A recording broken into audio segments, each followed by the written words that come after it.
Hello everyone, this is Manoj Patidar and in today's lecture we are going to study about pronoun and the types of pronoun.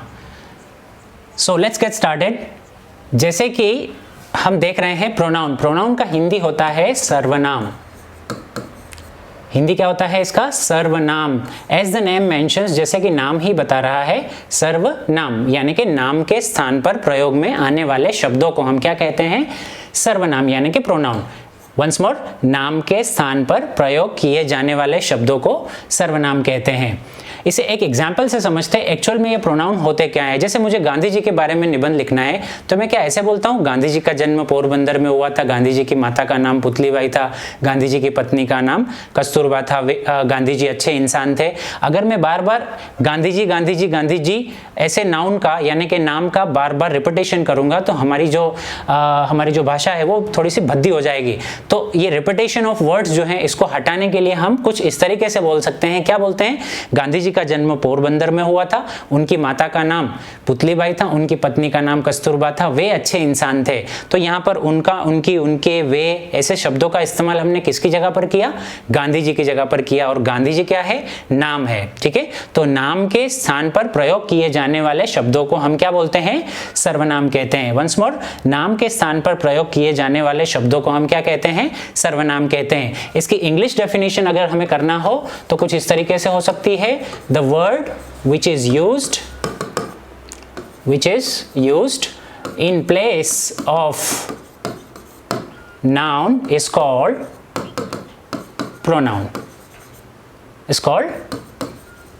Once more, the word, शब्द which is used, जिसका उपयोग होता है किसके स्थान पर? इन place of noun यानी कि नाउन के स्थान पर, इज कॉल्ड, उसे कहा जाता है pronoun. The word which is used in place of noun is called pronoun. Once more, the word which is used in place of noun is called pronoun. So अब हम चलते हैं नेक्स्ट स्लाइड पर, that is pronoun chart. Pronoun chart यानी कि सर्वनाम का एक चार्ट यहाँ पर दिया है, इसको हमें अच्छे तरीके से लर्न करना है, याद करना है। ये हमारे बेसिक लेक्चर्स है और बेसिक में हमें हर चीज़ को याद करना बहुत ज़रूरी है। अदरवाइज आने वाले भविष्य में आने वाले जो लेक्चर्स है उसमें बहुत सारे टर्म्स जो हैं वो हमें समझ में नहीं आएगी। इसमें जो आप पहले वाला कॉलम देख रहे हैं उसे हम कहते हैं सब्जेक्टिव प्रोनाउन। क्या कहते हैं उसे? Subjective pronoun. इसको एक और नाम से जानते हैं, वो है नॉमिनेटिव केस। क्या जानते हैं? Nominative case. ओके, सो नॉमिनेटिव केस बोले आप या फिर आप क्या बोले? सब्जेक्टिव प्रोनाउन कहें, दोनों ही सेम है। तो आप सब्जेक्टिव प्रोनाउन आपके पास कौन से हैं? I, we, you, he, she, it और दे। दूसरा है ऑब्जेक्टिव प्रोनाउन, इसको हम एक्यूजेटिव प्रोनाउन भी कहते हैं, सॉरी एक्यूजेटिव केस भी कहते हैं। क्या कहते हैं? Accusative case. ऑब्जेक्टिव प्रोनाउन ये कौन से हैं? मी, अस, यू, हिम, हर, इट और देम। थर्ड वन जो है आप देख रहे हैं, थर्ड कॉलम, ये है पॉजेसिव एडजेक्टिव्स। एक्चुअल में ये प्रोनाउन नहीं है लेकिन प्रोनाउन चार्ट में इसको स्थान दिया गया है। क्यों दिया गया है और ये एक्चुअल में क्या है हम लोग थोड़ी ही देर में जानने वाले हैं। सो पॉजेसिव एडजेक्टिव्स हैं ये, है ना। पॉजेसिव एडजेक्टिव्स कौन से हैं? My, our, your, his, her, its और देयर। उसके बाद में जो फोर्थ कॉलम है that is possessive pronoun. Possessive pronoun का मतलब होता है अधिकार सूचक सर्वनाम या फिर अधिकारवाचक सर्वनाम। ये अधिकार बताते हैं। जैसे मैं बोलता हूँ दिस ऑफिस इज माइन, ये ऑफिस मेरी है, दिस ऑफिस इज माइन। तो इसमें इस ऑफिस पे किसका अधिकार है? मेरा। ठीक है, तो ये अधिकार बताते हैं ये सारे सर्वनाम, इसलिए इनको बोलते हैं पॉजेसिव प्रोनाउन। कौन से हैं? Mine, ours, yours, his, hers, its और theirs. And last one is reflexive pronoun. इसको बोलते हैं निजवाचक प्रोनाउन यानी कि सर्वनाम। निजवाचक सर्वनाम कौन से हैं? Myself, ourself, yourself, himself, herself, itself और देम सेल्फ्स। क्लियर है? रिफ्लेक्सिव प्रोनाउन, निजवाचक सर्वनाम। अब ये जो सब्जेक्टिव प्रोनाउन और ऑब्जेक्टिव प्रोनाउन है, इन दोनों को हम पर्सनल प्रोनाउन भी कहते हैं। क्या बोलते हैं इसको? Personal pronoun. क्योंकि ये पर्सन से संबंधित है, इसलिए व्यक्ति से संबंधित है, इसलिए इनको व्यक्तिवाचक सर्वनाम या फिर हम इसको बोल सकते हैं पर्सनल प्रोनाउन। क्लियर है? आपको कोई पूछे कि पर्सनल प्रोनाउन कौन से हैं, तो ये सारे जो हैं ये टेबल में आपको दिख रहे हैं, यहाँ से यहाँ तक के ये सारे के सारे आप मेंशन कर सकते हैं कि ये क्या है? पर्सनल प्रोनाउन है। ठीक है, अब सबसे पहले हम इसका हिंदी देखते हैं कि इन सब का हिंदी क्या होता है। तो आप मेरे पीछे पीछे रिपीट करेंगे। आई मैं, मी मुझे, माई मेरा, माइन मेरा, माई सेल्फ मैं खुद से, वी हम, अस हमें, अवर हमारा, आर्स हमारा, आरसेल्व्स हम खुद से, यू आप, यू आपसे, योर आपका, योर्स आपका, योरसेल्फ आप खुद से, ही वह, हिम उसे, हीज उसका, हीज उसका, हिमसेल्फ वह खुद से, शी वह, हर उसे, हर उसका, हर्स उसका, हरसेल्फ वह खुद से, इट वह, इट उसे, इट्स उसका, इट्स उसका, इटसेल्फ वह खुद से, दे वे, देम उन्हें, देयर उनका, देयर्स उनका, देमसेल्व्स वे खुद से, देमसेल्व्स वे खुद से। आपको क्या करना चाहिए, आपको इसको एक बार और वीडियो को रिवाइंड करके इसको याद करना चाहिए, ताकि फ्यूचरिस्टिक जितने भी वीडियोस आएंगे ये बेसिक उसमें काम में आने वाला है। राइट, अब यहाँ पर देखिए, ये जो आर सेल्व्स हैं, ये ज़्यादातर बच्चे इसको आवर सेल्फ बोल देते हैं तो वो रॉन्ग है, देम सेल्फ बोल देते हैं तो वो भी क्या है, रॉन्ग है। ये बहुवचन है यानी कि प्लूरल है। तो यहाँ पर देखिए, जैसे आर सेल्फ, सेल्फ क्यों नहीं लिखा है, आवर सेल्फ नहीं लिखा है, आवर सेल्फ्स लिखा है। क्यों? क्योंकि इंग्लिश में ऐसा रूल है कि किसी भी शब्द के एंड में एफ और एफ ही आता है, तो हम जब उसका प्लूरल करते हैं, बहुवचन करते हैं, एफ और एफ ही हटाते हैं और VES लगाते हैं। तो यहाँ पर से ये एफ हट जाएगा और उसकी जगह पे VES लग जाएगा। तो आवर सेल्फ्स की स्पेलिंग क्या बनेगी, OURACLVES। देखिए VES हमने लगा दिया, किसके स्थान पर लगाया, एफ के स्थान पर। क्लियर है? तो यहाँ पर भी देम सेल्व्स हैं, देम सेल्फ नहीं है। सो इसको क्लियरली इसका प्रोनाउंसिएशन करना, इसको याद रखना बहुत जरूरी है। राइट, सो ये टेबल तो हमने अब याद कर लिया। अब ये समझते हैं कि ये पॉजेसिव एडजेक्टिव और पॉजेसिव प्रोनाउन में नॉर्मल डिफरेंस क्या है। जैसे मैं बोलता हूं दिस इज माई स्कूल, एक सेंटेंस मेरे पास ये है, और दूसरा मैं बोलता हूं this school is mine, this school is mine, MINE mine. Okay, so इन दोनों सेंटेंसेस में डिफरेंस क्या है। देखिए, सबसे पहले दिस इज माई स्कूल, इसमें स्कूल क्या है, नाउन है। ये हम पढ़ चुके हैं नाउन क्या होते हैं, टाइप्स ऑफ नाउन कौन से हैं। इसके पहले वाले वीडियो में आप जाकर उसको पढ़ सकते हैं अच्छे से, अगर आप इस चैनल पर नए हैं। देखिए यहाँ पर जो स्कूल है, ये स्कूल क्या है, नाउन है। तो हमें पता है ये एडजेक्टिव है। यहाँ पर एडजेक्टिव क्या होते हैं, जो नाउन को क्वालिफाई करते हैं। नाउन और प्रोनाउन को क्या करते हैं, क्वालिफाई करते हैं, और ऑलवेज नाउन से पहले आते हैं।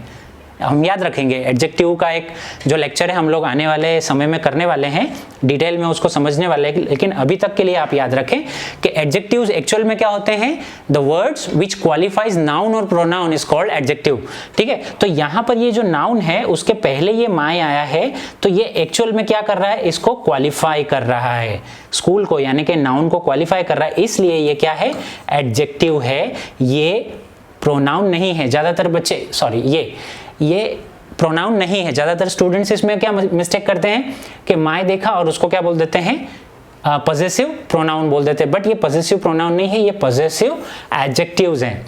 ओके, अब देखिए यहाँ पर क्या हो रहा है, दिस स्कूल इज माइन। अब इसमें क्या है, ये जो स्कूल है ये नाउन है, इसका हमने एज ए सब्जेक्ट आगे यूज कर लिया है। क्लियर हो रहा है? ये जो स्कूल था उसका हमने this school is mine, this school is mine. तो हमने क्या कर लिया, ये जो स्कूल को हमने आगे एज ए सब्जेक्ट यूज कर लिया है, और ये जो माइन है ये क्या है, प्रोनाउन है। प्रोनाउन के बाद में कोई नाउन नहीं आ रहा है, ठीक है, इसलिए ये नाउन हो जाएगा, प्रोनाउन हो जाएगा, और ये आपका क्या हो जाएगा, ये नाउन हो जाएगा। ठीक है, क्लियर हो रहा है? तो this is the basic difference between possessive adjectives and possessive pronoun, ठीक है। अब ये प्रोनाउन चार्ट तो हमने देख लिया, समझ लिया, अच्छे से इसको याद कर लिया। अब हम चलते हैं नेक्स्ट स्लाइड की ओर, that is kinds of noun. ये बेसिक लेक्चर है, इसलिए हम इसमें डिटेल में स्टडी नहीं करने वाले हैं। इसका जो नेक्स्ट पार्ट हम बनाएंगे उसमें हम इस पर से कुछ एक्सरसाइज भी आपको देंगे और तब हम अंडरस्टैंड भी करेंगे कि एक्चुअल में ये क्या है। बट अभी तक के लिए इस लेक्चर में हम इनके केवल नाम याद रखने वाले हैं। तो चलिए, सबसे पहले काइंड्स ऑफ प्रोनाउंस। इसमें सबसे पहला है पर्सनल प्रोनाउन। जैसा मैंने आपको बताया था, इसका हिंदी है व्यक्तिवाचक सर्वनाम। हिंदी क्या है? व्यक्तिवाचक सर्वनाम। पर्सनल प्रोनाउन कौन से हो सकते हैं? एक तो सब्जेक्टिव प्रोनाउन और दूसरा कौन सा? Objective pronoun. अच्छा, एक और चीज आपको याद रखना है कि सब्जेक्टिव प्रोनाउन जितने भी हैं ये हमेशा और हमेशा वाक्य की शुरुआत में आते हैं, यानी कि बिगिनिंग ऑफ द सेंटेंस में आते हैं। कहां पर आते हैं?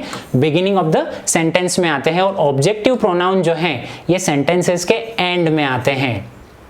एक और बार याद करेंगे, सब्जेक्टिव प्रोनाउन जितने भी हैं वो सेंटेंस की शुरुआत में आते हैं और ऑब्जेक्टिव प्रोनाउन जो हैं ये सेंटेंसेस के एंड में आते हैं। कभी भी सब्जेक्टिव प्रोनाउन एंड में नहीं आएगा, ये याद रखना है, ठीक है। अब पर्सनल प्रोनाउन के कुछ एग्जांपल्स आप याद रख लीजिए। I, me, we, us, you, he, she, it, her, they और देम, ये सारे के सारे यानी कि सब्जेक्टिव प्रोनाउन और ऑब्जेक्टिव प्रोनाउन दोनों ही क्या है? आपके पर्सनल प्रोनाउन है, ठीक है। Now next is possessive pronoun. Possessive का मतलब होता है अधिकारवाचक सर्वनाम। पॉजेसिव प्रोनाउन मीन अधिकारवाचक सर्वनाम। ये कौन से हैं? Mine, ours, yours, his, hers और theirs. Okay, now third one is demonstrative pronoun, यानी कि संकेत सूचक सर्वनाम। डेमोन्स्ट्रेटिव प्रोनाउन का हिंदी मीनिंग क्या होता है? संकेत सूचक। ये किसी नज़दीकी या फिर दूर की चीज़ों के बारे में संकेत करता है। जैसे ये कौन से इसके एग्जाम्पल्स को आपको याद रखना ज़रूरी है, क्योंकि आने वाले समय में जो हम एक्सरसाइज करने वाले हैं उसमें ये सारे जो वर्ड्स हैं ये काम में आने वाले हैं। तो इसको याद करना ज़रूरी है कि कौन सा वर्ड कौन से कैटेगरी में जाता है। नाउ इसके एग्जाम्पल है these, that, these, those, the same. once more, these, that, these, those, the same. अब आपको पता होना चाहिए ये जो these है ये सिंगुलर है, ये these जो है ये सिंगुलर है और इसका प्लूरल क्या होता है? ये वाला these। ये जो that है ये सिंगुलर है और इसका प्लूरल क्या होता है? those. once more, these singular है, इसका प्लूरल these, और that सिंगुलर है, इसका प्लूरल होता है those। अब देखते हैं,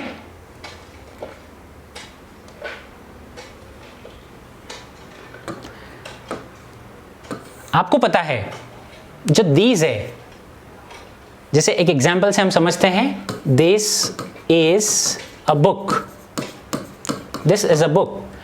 तो देखिए यहां पर जो these है ना, ये किसकी ओर संकेत कर रहा है? अ बुक की ओर, इसलिए इसको हम बोलेंगे डिस्ट्रीब्यूटिव प्रोनाउन। ये क्या करते हैं? संकेत करते हैं किसी वस्तु या व्यक्ति के बारे में। जैसे दिस इज हिम, सो ये क्या करते हैं? पर्टिकुलरली किसी वस्तु या व्यक्ति के बारे में क्या करते हैं? संकेत करते हैं। और नज़दीक में अगर एक वचन है तो हम ये वाले दीज का यूज़ करते हैं, और लेकिन अगर बहुवचन में होगा तो हम बोलेंगे these are books, these are books. Clear है? तो ये दीज एक वचन है और ये दीज बहुवचन है। क्लियर? नाउ नेक्स्ट, ये सारे याद कर लिए हमने। Next one is distributive pronoun. Distributive का होता है विभागवाचक या फिर विभाग सूचक सर्वनाम। यहाँ पर है ईच, नाइदर, आइदर। कोई इसे नीदर और ईदर भी पढ़ता है, but neither and either is a correct pronunciation. Now next is reciprocal pronoun. Reciprocal का हिंदी मीनिंग का कुछ हम इस तरीके से कर सकते हैं, परस्परवाचक सर्वनाम। परस्परवाचक सर्वनाम, इसका सिस्टम ये है, यानी कि ये जो है ये एक से ज़्यादा शब्दों से बनते हैं, जैसे ईच अदर, वन अनदर, है ना। अब थोड़ा समझते हैं ईच अदर कहाँ पर यूज़ होता है। नॉर्मली जब हम दो व्यक्तियों के या दो वस्तु के बीच की बात कर रहे हो ना, तब हम ईच अदर का यूज़ करते हैं। जैसे यहाँ पर दो बच्चे हैं और अगर बात कर रहे हैं तो हम क्या बोलेंगे? Don't talk with each other, क्योंकि वो दो है इसलिए हम बोलेंगे ईच अदर। लेकिन दो से अधिक है तो हम बोलेंगे don't talk with one another. Don't talk with one another, एक दूसरे से बात मत करिए। क्लियर हुआ होगा। Now next is reflexive pronoun. हम आगे चार्ट में देख चुके हैं। रिफ्लेक्सिव प्रोनाउन का हिंदी मीनिंग होता है निजवाचक सर्वनाम। क्या होता है? निजवाचक सर्वनाम। ये कौन से हैं? Myself, ourself, yourself, herself, और जो हमने देखे थे itself, themselves, right. Now next emphatic pronoun. Emphatic pronoun का मतलब होता है दबाववाचक या दबाव सूचक सर्वनाम। एम्फेसाइज करते हैं ये प्रोनाउन किसकी ओर? नाउन को एम्फेसाइज करते हैं, इसलिए हम इसको बोलते हैं एम्फेटिक प्रोनाउन। एम्फेसाइज करते हैं, दबाव डालते हैं। जैसे इसका एग्जाम्पल है ही हिमसेल्फ कम्स हियर। ये जो रिफ्लेक्सिव प्रोनाउन का यूज हम जैसे सब्जेक्ट को दबाव करने के लिए, दबाव डालने के लिए हम यूज करते हैं, तो वो क्या हो जाते हैं? एम्फेटिक प्रोनाउन हो जाते हैं। ये इन दोनों के बीच में एक बेसिक डिफरेंस है, ठीक है। तो इसका एग्जाम्पल है ही हिमसेल्फ कम्स हियर, वह खुद से यहाँ पर आता है। तो देखिए हमने यहाँ पर ही कम्स हियर, वह यहाँ पर आता है, लेकिन उस पर दबाव करने के लिए हमने ऐसा बोला ही हिमसेल्फ कम्स हियर, वो खुद से यहाँ पर आता है। तो हिमसेल्फ का यूज करके हमने ये सब्जेक्ट पर दबाव डाला है, एम्फसाइज किया है उसको, इसलिए ऐसे जो सर्वनाम होंगे, ऐसे जो प्रोनाउन होंगे, इनको हम बोलेंगे emphatic pronoun. Clear? Are you following me? Now next is indefinite pronoun. Indefinite pronoun का मतलब होता है अनिश्चयवाचक सर्वनाम। अनिश्चयवाचक सर्वनाम मीन्स इसमें कोई निश्चितता नहीं होती है। हम जैसे बोल रहे हैं somebody is stealing my money, कोई मेरा पैसा चुरा रहा है, तो somebody हमने यूज करके हम क्या बोल रहे हैं? मुझे नहीं पता है। I am talking about some random person, okay. मुझे नहीं पता है कि वो एक्चुअल में पर्सन कौन सा है। जैसे हम ऐसा बोलते हैं एवरीबडी, हर कोई, समबडी, कोई है ना, नोबडी, कोई भी नहीं, ऑल, सम, एनी। तो ये सारे जो हैं अनिश्चितता बताते हैं, निश्चितता इनमें नहीं है ना। सो एवरीबडी कम हियर, तो एवरीबडी कम हियर में कोई भी आ जाएगा, एवरीबडी कम हियर, है ना, सभी यहाँ पर आइए, एवरीबडी कम हियर। तो इसमें कोई निश्चित, हमने पर्टिकुलरली किसी व्यक्ति को नहीं बोला कि Ram you come here, Shyam you come here, we are not sure about that. तो अभी हम लोग क्या है, अनिश्चितता भरा स्टेटमेंट दे रहे हैं, इसलिए इसको क्या बोलेंगे हम? इंडेफिनेट प्रोनाउन बोलेंगे। Now next one is relative pronoun. Relative से हमें पता चलता है संबंध, तो संबंधवाचक सर्वनाम बोलते हैं। संबंधवाचक सर्वनाम जो होते हैं, यानी कि रिलेटिव प्रोनाउन जो होते हैं, ये एक्चुअल में हम दो वाक्यों को जोड़ने के लिए यूज करते हैं, है ना। दो अलग अलग वाक्यों को जोड़ने के लिए इसका यूज होता है, इसलिए ये कंजंक्शन का भी काम करते हैं, ठीक है। जैसे हु, whom, whose, which। तो ऐसे जो हम आने वाली एक्सरसाइज में इसको डिस्कस करने वाले हैं कि हु क्या होता है, whom क्या होता है, डिटेल में हम लोग स्टडी करेंगे, बट अभी हम लोग इसके नेम्स और थोड़ी सी एक ओवरव्यू हम लोग ले रहे हैं इसका। Now the last one is interrogative pronoun. Interrogative का होता है मतलब प्रश्नवाचक सर्वनाम। प्रश्नवाचक सर्वनाम का हम इस्तेमाल करते हैं प्रश्न पूछने के लिए। जैसे हु इज कमिंग हियर, यहाँ पर कौन आ रहा है। whom do you want to meet, आप किसको मिलना चाहते हैं। what do you want, आपको क्या चाहिए। which is your dress, आपकी ड्रेस कौन सी है। which is your dress। so ये सारे थे हमारे kinds of pronoun। So lesson को एंड करने से पहले एक बार और इसका रिविजन कर लेते हैं। सबसे पहला है पर्सनल प्रोनाउन। पर्सनल प्रोनाउन को हिंदी में क्या बोलते हैं? व्यक्तिवाचक सर्वनाम, पॉजेसिव अधिकारवाचक सर्वनाम, डेमोन्स्ट्रेटिव संकेत सूचक या संकेतवाचक सर्वनाम, डिस्ट्रीब्यूटिव विभाग सूचक सर्वनाम, रेसिप्रोकल प्रोनाउन, इसको क्या बोलते हैं? परस्पर वाचक सर्वनाम, रिफ्लेक्सिव निजवाचक सर्वनाम, एम्फेटिक दबाव सूचक सर्वनाम, इंडेफिनेट प्रोनाउन अनिश्चित वाचक सर्वनाम, और रिलेटिव प्रोनाउन संबंधवाचक सर्वनाम, और इंटेरोगेटिव प्रोनाउन इसको बोलते हैं प्रश्नवाचक सर्वनाम। इस वीडियो के सेकेंड पार्ट में हम इनको डिटेल में समझेंगे, इसका डिटेल में इनकी एक्सरसाइज भी करेंगे। आज के इस वीडियो के लिए बस इतना ही। Thank you so much for watching this video, और अगर आप इस चैनल पर नए हैं तो चैनल को सब्सक्राइब जरूर करिएगा और इस वीडियो को लाइक जरूर करिएगा।